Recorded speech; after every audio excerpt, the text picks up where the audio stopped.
Okay, well, hello everybody, and welcome to our next Travel Weekly webcast, where I'm delighted to be joined by the director and co-owner of APT Travel Group, Rob McGeary. Welcome, Rob.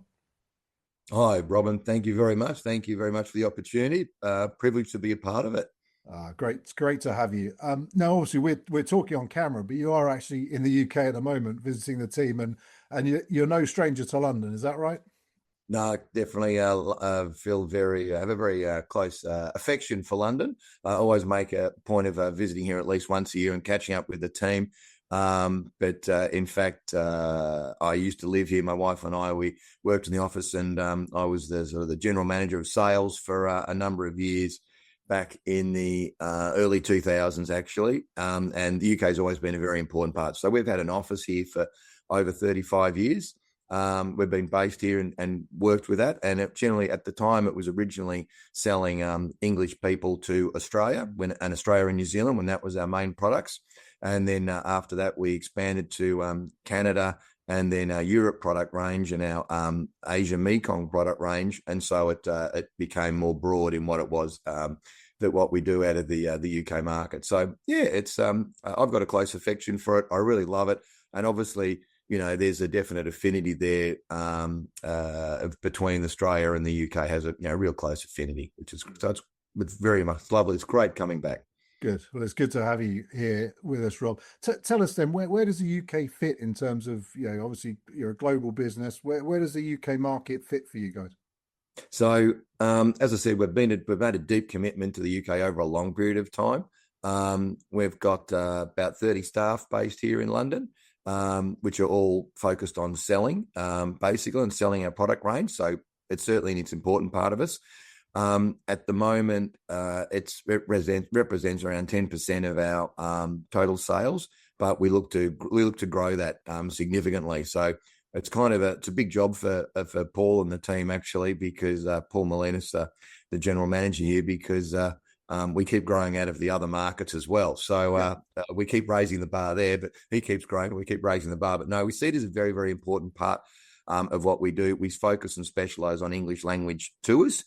We don't do other languages. We don't. So we want travelers who blend together well culturally. And we know that the Australians, the Kiwis, and the English blend together well culturally. And so where, in terms of market sort of rankings, is the UK second to behind your Yeah. Australia, New Zealand? Yeah, it is. It is. Yeah, it is. It's our second market, and we definitely see that being a bigger slice. So we've definitely got aspirations to grow the Northern Hemisphere. We think that's very much achievable. We have a very, very strong position out of the Australian market. We've probably got a dominant position there, and well respected. And we think we know our product is well regarded by the travellers out of the UK. So we see that there's real opportunity to really grow that here. So yeah, it's in the coming years, the UK market will be a much bigger proportion, bigger slice of our business, and we're investing heavily to make that happen. That's great to hear. Tell us about trading. I know 2024 was a great year for you out of the UK. How's 2025 compared? Yeah, 2025 has been a good year. We've really got some dedicated product that we're selling out of here. So we've found a number of our products, such as the Giro, has gone really well. Our 7-day Danube product's gone really well. So yeah, that's been excellent. We've seen Asia start to come back for us. So it's been a bit funny that it's taken like a little bit of time for that to come back. Yeah. But it's certainly coming. We're seeing that come back later on. Like, it was a bit tough early in the year. Q2 was tough for us with all the tariff talk that went on, and I think that was sort of generally what happened in the industry. But Q1 was good, Q3 was good, so it's bounced back. So overall, it's definitely been a good year. And Canada also is one of our other core products that's going very well. And I can't leave New Zealand out of it. New Zealand, a small country, but it overshadows Australia in actually what we sell. Okay. So we've got quite a rounded product. As I said, we work on quality escorted English language, English speaking touring. So we're quite consistent in what we do. Yeah, yeah. And can you tell us, are you up this year on last year? Yeah, we are. We're well up this year on last year, both out of the UK and globally, out of the Australian, New Zealand markets as well. So continued momentum. And Rob, yeah. I know travel agents have always been core to your business. You've got a trade first policy. Talk to us about that, because I think you can see some operators coming back to the trade. Agents have always been pretty core to what you do, right? Yeah, we've always had a great relationship. Now, one thing you might not be aware of was my mother was our first sales rep. So if I said yes, it went back to the core and the ethos of the business. I think that's fair to say. Yeah, the trade is a very important part of what we've done. We've always had a very good relationship there. We're always very cautious to ensure that we don't disrespect them and undercut them. And I know sometimes the trade we've watched it from a distance and seen the trade get very upset when other operators put things to market that the trade can't sell themselves. And that's just disrespectful. We think that's a short-term policy. And we know the trade trusts us that we have price integrity in what we do and what we put and what we take to the market. We've got the sales force on the ground here in the UK to support the trade and provide direct training to the trade. And we work closely with the partners there. We have a preferred incentive arrangement with them, a loyalty program where they get greater benefits and greater support as they support and sell us. So, and that works. That's a copy of the program that we've done in Australia, which has had huge success, and we've tailored it to the UK market as well. So yeah, we definitely work with trade and treat them respectfully. Great stuff. And how long has that incentive program been in place? Is that a relatively recent introduction, or is that now firmly bedded in? It's been there in the background. I think it's fair to say it's ramped up in the last sort of year to 18 months. Okay, and has that got a good response from your trade partners? Are you seeing it bringing in more? Yeah, it is. It is getting good response, and the trade partners really appreciate it and value it, and they appreciate the extra assistance that we can give them, whether it's in marketing, whether it's in consumer events that we can work with in conjunction with them. Little bit of sales support and sales incentives. So yeah, it really works in quite a collaborative basis, respectfully that, we're relatively small in this market. We're not under any illusions of that. We're quite boutique in that way. But that said, the ones that sell us really have confidence in what it is that we do. And they know they can trust our product and their clients with our product when they sell them. Sure thing. Talking about that product, obviously it's been a big year for you. Changes in how you're presenting the product, I suppose. The brands have always been there, but you've now separated and clearly differentiating that APT luxury brand and Travel Marvel. Talk to us a little bit about that. What's the logic behind that, and how's it been received? Sure. So look, that was a heavily debated item as to how we best approach it. When I was here 20 years ago, we used to have one brochure selling Australia and New Zealand, and we had APT and Travel Marvel in the same brochure. Over time, it seems to have kind of blended together, and I think we as an organization understood it. I think the trade understood it. I think the consumer struggled with what was the difference between the two and whether this product was different. Why is there two river cruises in Europe? Like, what's the difference?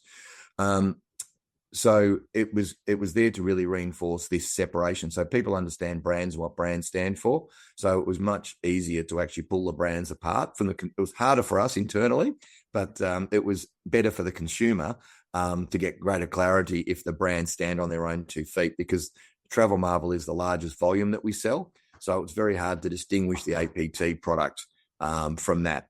And the APT is something that really stands alone in the market. It's a luxury product. It sits at a higher level to pretty much everything else in the market.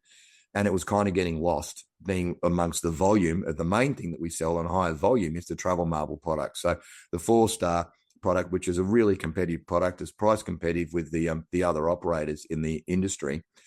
And to try and differentiate the APT product was really hard. So actually separating it out makes that messaging much clearer for the consumer and much more clarity, and enables Travel Marvel to sell clearly against the other operators without being compared to APT, when it actually should be compared to the other premium operators. Yeah.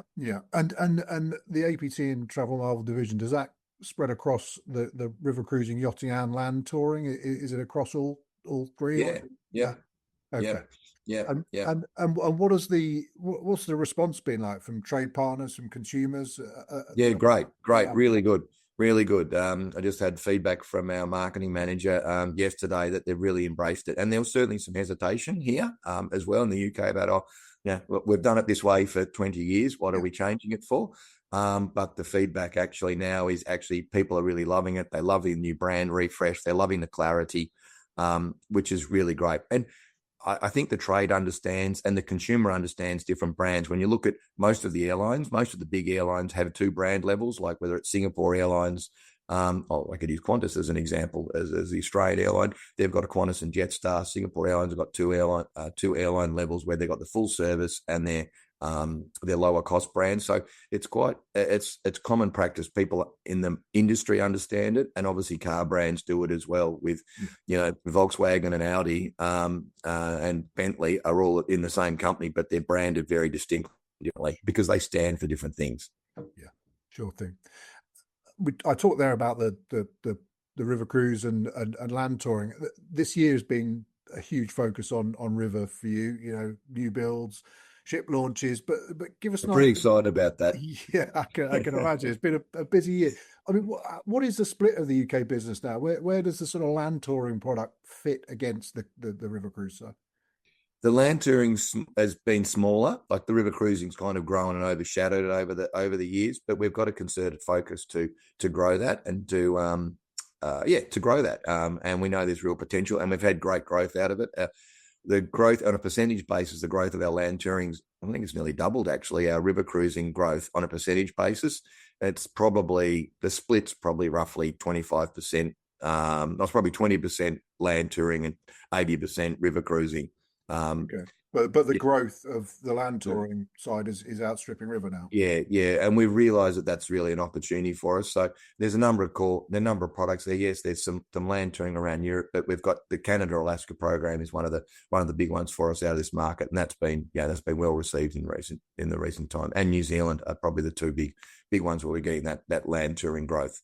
New Zealand's are great. They're both similar. They're a little bit similar. They're both great destinations for touring. They suit it. When you go to New Zealand, you don't want to stay put in one place. No. Everything you want to see is like 2 hours away, so you keep moving around. So it suits itself to a touring product. I think when we wrote in Travel Weekly earlier in the year that in the UK sales team there was going to be a trial of splitting out specialism, so having a concerted focus on the land touring side and a concerted focus on river. Has that continued, and has that worked well? Do you think that's possibly behind some of that growth? Yeah, it is. We're taking a different approach to it. That's certainly the case. We have done that. They're different beasts. The customer's buying it kind of on different fundamentals, because the cruising, one of the great things, of course, is the unpack once prospect, whereas the touring, you go, I know this is it's got a little bit more work, but I know this is the way to see the things I want to see. This is the best way to see the things I want to see. I want to learn about these things. I want to be educated on it. I don't want to do a self-drive because that's too arduous. I want to relax and have some of the hassle taken out of it, but I still want to see Jasper. I still want to see Banff. I still want to see Victoria Island. I still want to see Vancouver. I still want to see Whistler. The only way to do that is to do some touring. Yeah, and obviously both booming sectors, touring and river cruise. But I suppose it's fair to say that for some agents in particular, these are sectors that they're getting to grips with. How do you talked about product differentiation, but how do you get APT and Travel Marvel front of mind in quite a congested marketplace where you've got a lot of competing operators out there trying to vie for that attention and those sales? Geez, Robin, that's a good question. we wrestle with that one a fair bit. Part of it's been the branding. So that's been one of the big strategies we've done on that, is to make the branding clear and crisp, make the messaging around that really clear and crisp as to what it is that they stand for. Travel Marvel sells on the prospect of being best value. That's my simple description of it. It's excellent value. It includes the things you need. It doesn't include the things you don't have to have. It gives people options and time. And it is very much price competitive with the other premium operators. Actually, in many cases, it actually offers a better price proposition. And then APT, however, sells at being the best. So the main thing there is about being the best. It stays at it includes everything you need and make sure it's fully accounted for in everything you want. And so it's unashamedly dearer than most of the other operators, and it's dearer because It's just got more in it, and it's got more inclusions on the. And I'll use some example like our river ships. We've got 6 dining venues on the river ships there. You compare it to some of the premium operators. They've got 1 restaurant. We've got 6, which is great. It's great variety. If you're on there for 7 days, that means you're having meals in the 1 restaurant 21 times. That gets a little bit tedious in our opinion from what we believe. And so if people want choice and want to be, have a more relaxing time and get different stimulus, different menus, different settings, and feel like they're getting more variety, then that's why it costs a little bit more. We have fewer people. Some of the other operators have 180 people on their river ships. We have 154. So to put less customers on there and to have more public space, that comes at a slight price premium. But the benefit is you're just not as packed in. You've got more choice. You've got more free time. There's more public space per person.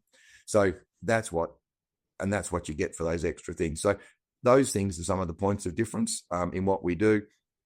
Obviously, we got more inclusions in what we include and more expensive inclusions in what we do with the APT, where some of the premium operators go, "Oh, I can't do that because it's too expensive." Yeah. We ensure that we get things right, like Canada, for instance. We use Holland America cruises. We make sure we have outside stateroom cabins all the time, and we put the cruise at the end of the land term because that's the unpack once. People have done 2 weeks on the land, then they do the 1 week cruise up the inside package. It's slightly more relaxing, and they go home relaxed, and it's a great way to come about. If you're buying on price, you might buy the operators choose the cruise that's the best price, not necessarily in the best timing for the customer. Sure, and obviously you've got your own product as well now on the rivers. Is that how important is that to you to be able to create the product that you really want by having your own? Yeah. Oh, yeah, it's really important. It's really important. So I think one of our points of difference in what we do is that we're an Australian operator that also caters for the UK market. We know from our 40 years experience of selling in this market, we've been in office for over 30 years, but is that we know that the English and the Australians get along together really well. So we can tailor our product for those markets and what they like, and it comes in the form of how we deal with tipping, that we include tipping and take that out of the equation. We change the wines and make sure the wines are to the palates of the English and Australian tastes. We include the sightseeing they want to include and the walking paces that they want and that variety. So we include the service that they want. The menus are designed more for the English palate. If you're going to go with an operator that's predominantly an American operator, you're going to get more of an American-style menu, which is it's going to be more burger and fries type of thing. So whereas ours is definitely focused on our clients. So that's what's important to us around tailoring it. Okay. And there's a whole I could go on for hours on how we tailor it and how we differentiate it. But we're very fortunate, very conscious decisions to focus on our markets, on those Australia, New Zealand customers and what their customers want. We do customer feedback forms. We've done it since the 1980s. We've taken customer feedback and we've analysed it, and we know what customers value, what they want, what they think they're missing out on, and we use this feedback to tailor the product and design the product around our customer needs. So that's really, really important to us, and it's part of our ethos. So, and that's how we end up with this high customer satisfaction in that sort of 9.8, 9.9. If we're not a 9.8, we think there's something wrong with the ratings of how our customers rate us. So we treat that really seriously, and you only do that if you can tailor the product to the customer needs. Yeah. And you talk about product and innovation. Obviously, destinations come into that. I know Travel Marvel's returning to the Nile. The first time in over a decade, I think. What's next? What other destinations are on your horizon? We're pretty excited about that one actually. We've seen the Mekong coming back there as well. We've got a couple of things a couple of irons in the fire, but I can't release them right now, Robin. I'm sorry, but well, let us know when you're ready. It's kind of, to some degree, we're also looking to continue to service the products that we do. We know that's where the demand is. We do a little bit in Africa as well, but we know what we do well. We obviously have a little bit of Antarctica, we have a little bit of South America, but really the products that we do, we pride ourselves on that delivery being really top quality without spreading ourselves too thin, because you don't want to do that. No, and I guess that comes back to standing out in a crowded market as well, having your specialisms, being known for specific Yeah, things. And because it comes down to your relationships with the hotels, your relationship with the ground tour operators, your relationships with the cruise directors and tour directors, to ensure you got the right people, knowledgeable people that can provide the service. If you spread yourself too thin, those things can be compromised, and that hurts the brand, and the customers have an average experience, not a fantastic experience. Yeah, absolutely. Let's have a look to the future a little bit more. I mean, obviously, we've had a good few years of trading in the UK coming out of the pandemic, but I think there is an acceptance that there's a few headwinds and challenges on the horizon. We've got a budget coming up at the end of next month, which I know is preying on people's minds. What's your feeling about the future outlook? Are you confident that you can maintain the momentum you've had over this past couple of years, or are you sort of tempering your expectations a little bit? Yeah, look, good question. Look, you take nothing for granted. Obviously we do respond to the economy. We're there at the whims of that. The travel sector is a discretionary spend for people. They don't have to do it. It's not like food. So it is a discretionary spend. That said, our market, our client is generally semi-retired. They've generally got a little bit of money and a reasonable amount of money aside. We've all suffered a number of years ago over COVID and travel restrictions. So that kind of we didn't tick things off our wish list, off our bucket list over that for a couple of years, which was problematic. So there are those drivers going on there as well. We're also very, in this market, we're quite small. We're very boutique, as I said, when we're quite specialist. So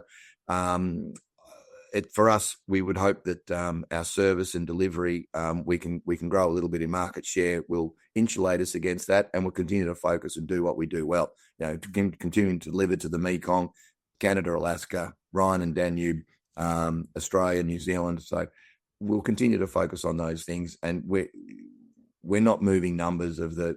We're not a huge, we're not a huge operator. We're more of a boutique operator.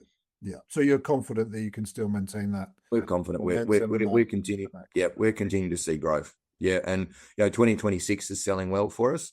We're ahead of budget on 2026, so we're happy with that. We're continuing to plan 2027, so I don't see that turning. I don't see that changing. When you say ahead of budget on 2026, is that ahead of where you were this time last year? We're ahead of where we were last year, and we're ahead of where we aspired to be, where we planned to be. Well, as you say, then I'm sure Paul and the team in the UK will be happy to be tracking that way. Let's talk a little bit. You mentioned earlier tariffs, geopolitics, global changes. I mean, you are a global operator. You're operating out of a lot of different markets, and you're operating in a lot of different destinations. Yeah. How have you found that sort of fluctuation this year with whether it's the US administration, whether it's conflict around the world? How has that impacted what you've look, good question. It's definitely disruptive, no doubt about it. It does affect consumer sentiment, and in times of uncertainty, people sit on their hands, understandably. We see that, but we're probably fortunate in our product mix that we don't sell into the USA, not of any volume or of note. So that we know there's been a decline in travel to USA from the UK and from Australia. That hasn't affected us. There's certainly been we believe there's been an uptick into Canada as sort of as a balancing effect there. So that suits fortune to what we have. I think part of it is around diversity of product, and there's always things going on. Yeah, geopolitical is very much a real thing. We can't control it. We can be aware of it, and we can respond to it. I always say that if all the products responded well and had a perfect year, we'd be run off our feet. There's always something that's going to be not quite 100%, and you deal with that. So, but fortunately, we've got enough diversity in our mix and our range that there's options for people into where they can go, and there's other destinations that are firing. But also the consumers become more resilient as well. Like we're more conscious and aware of or accepting of war and disruption, and know that, well, if something happens over there, it could happen Anything could happen anywhere. I can't, live by paralysis on what ifs might happen. So the consumer, the traveler, is more robust in what they're doing. They're more tolerant. They're more risk aware. So they're more aware of the risks, and they're more tolerant of those risks there as well, and dealing with them. And that's one reason why we're going back into Egypt. It has been challenging geopolitically, but it's kind of got stability. But also it's a relative stability as well to the kind of the rest of the world. It's when things can happen anywhere, these days. So we all don't take that for granted, all of the population. But it's definitely, look, I think it's certainly a challenge for the industry, and I think we just got to get on with it and deal with it well. And I think that's where the established operators can respond well to when something does happen. You want to make sure you're with a quality operator who's going to deal with the situation well. And that's in treating you, looking after you, but also in refunding you or managing your flights, managing your refund, and managing your care and your safety, and people on the ground. So I think consumers want to choose well with knowledgeable, established operators who they truly trust. It's not just all about price in these times of uncertainty. Sure thing. Now, I'm conscious you've got I think a taxi waiting to take you to the airport very shortly, so I won't keep you much longer. But before I let you go, I wanted to talk just a little bit about the ethos of the business. I mean, condolences, by the way, on the loss of your father and the company founder earlier in the year. Thank you.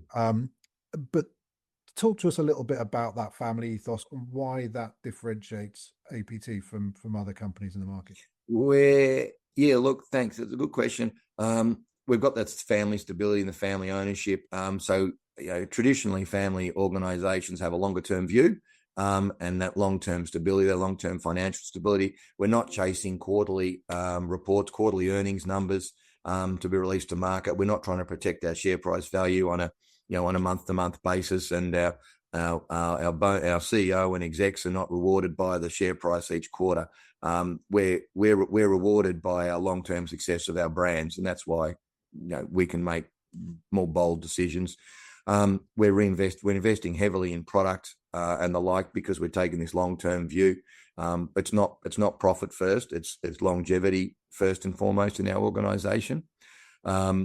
And it's care and passion. Like, we bring a passion. We have our staff are extremely long-serving staff. Our CEO started with us out of university as a graduate, and has now been with us over 40 years.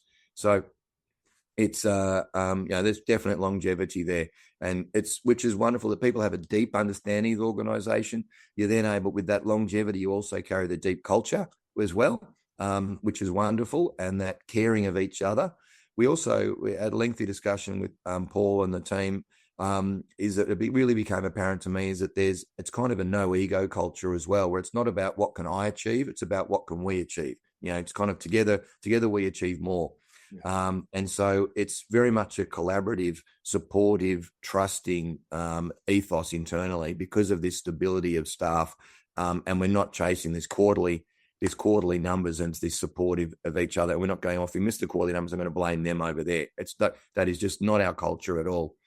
I think, however, that said, we take the best of the public sector structure as well. So we've had an independent non-family CEO for 35, 40 years as part of what we do. We've had an independent board for about 25 to 30 years. For about 30 years, we've had an independent board.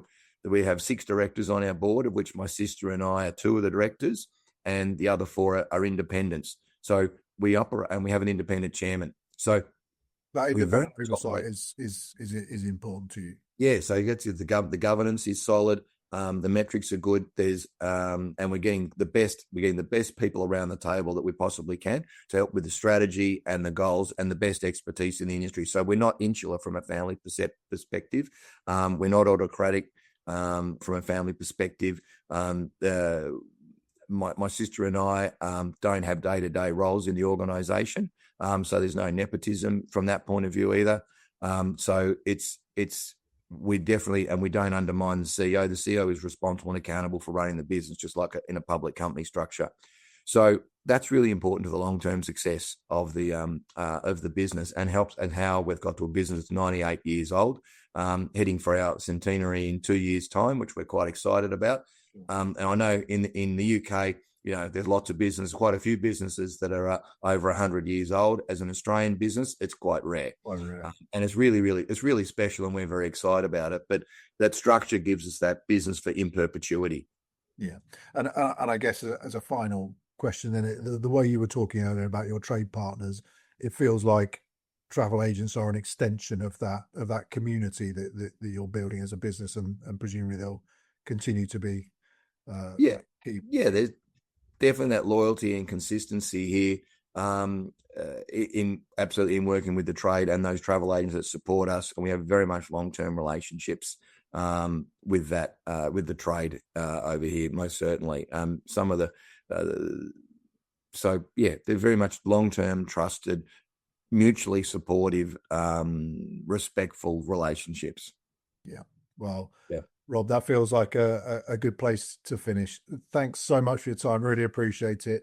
And have safe travels back home. Thanks very much, Robin. Look, it's been an absolute pleasure. Thanks for the opportunity, and thanks very much for the discussion. It's really interesting. And look, we just want to say we're really committed to the UK market, the UK industry. We've been a long-term player here. We're small. We're not American owned. We're not a public company. We're not being prepared for PE or a float where we're just trying to make numbers. We're just here to deliver quality touring experiences. I mean, you mustn't lose sight of the fact that our purpose is to actually create memories for people and show them wonderful times that are life-enriching experiences. And I think that's actually our purpose that often companies and organisations these days forget. So we're very much focused on that. That's why we're quite small in this market, but we really feel we deliver a wonderful product. And we know we get excellent repeat clientele, because once people have travelled with us once, they trust us, they appreciate it, and they come back to enjoy either the same product again, or sometimes, but normally a different destination. So, and we couldn't do that without the trade support, which we really value. It is super important to has been super important to our business since my mum was our sales rep in the 1970s. So thanks very much for the interview, Robin. Much appreciated. You're welcome, and safe travels, Rob. Thank you. Thanks. Again. Have a great day.